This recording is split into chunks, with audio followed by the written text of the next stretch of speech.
నిజంగా దీనికోసం ఇలా మనం ఒక ఉద్యమ చరిత్ర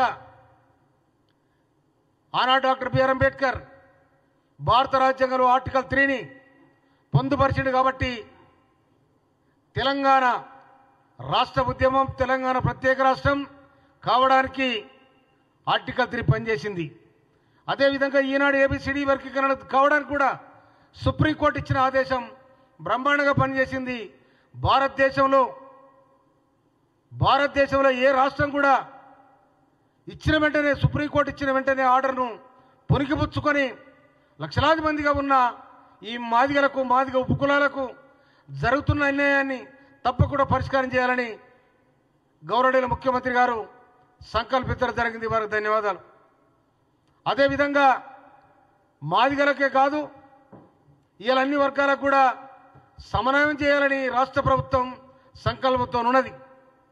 అదే క్రమంలో ఇలా ఒక్క ఏబిసిడి వర్గీకరణ మాదిగలకే కాదు ఈ సమాజం తెలంగాణ సమాజానికి ఒక నిర్దిష్టమైన ప్రణాళిక తయారు చేసి మనం ఎన్నికల సందర్భంగా ఇచ్చిన హామీలు ఏవైతున్నాయో అన్ని కూడా అమలు చేయడానికి ఒక్కొక్కటిగా మనం పరిష్కారం చేయాలని చెప్పి రాష్ట్ర ప్రభుత్వం నిర్ణయించడం జరిగింది. దాంట్లో భాగంగా మహిళలకు ఉచిత బస్సు సౌకర్యం కల్పించాం. అదేవిధంగా బిలో ప్రైవేట్ లైన్ ఉన్న వాళ్ళు 200 యూనిట్ల వరకు కరెంటు ఉచితంగా సప్లై చేయాలనుకున్నాం. అదేవిధంగా గ్యాస్కు 500 రూపాయలు ఇవ్వాలనుకున్నాం. అదేవిధంగా 26 లక్షల మంది రైతులకు 21 కోట్ల రూపాయలు రుణమాఫీ చేసిన సందర్భం. ఇప్పటికీ 5 ఎకరాల వరకు రైతు భరోసా కూడా పంపిణీ చేయడం జరిగింది.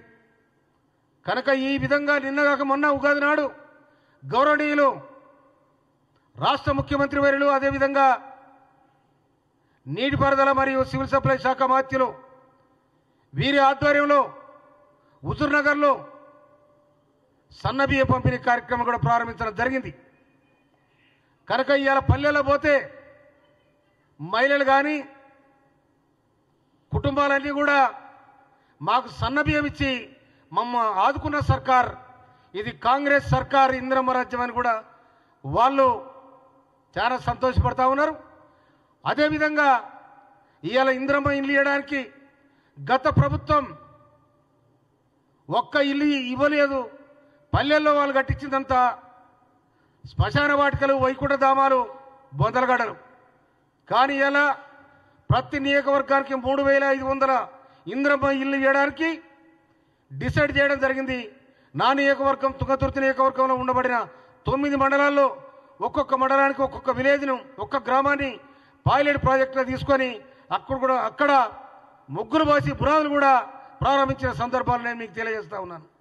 కనుక సామాజిక న్యాయం జరగాలన్నా అభివృద్ధి జరగాలన్నా అన్యాయానికి గురైన వర్గాన్ని దగ్గర తీసుకోవాలన్నా అది ఒక్క కాంగ్రెస్ పార్టీతోనే అయిద్దని కూడా ఈ సందర్భంగా మనం చేస్తున్నా నేను.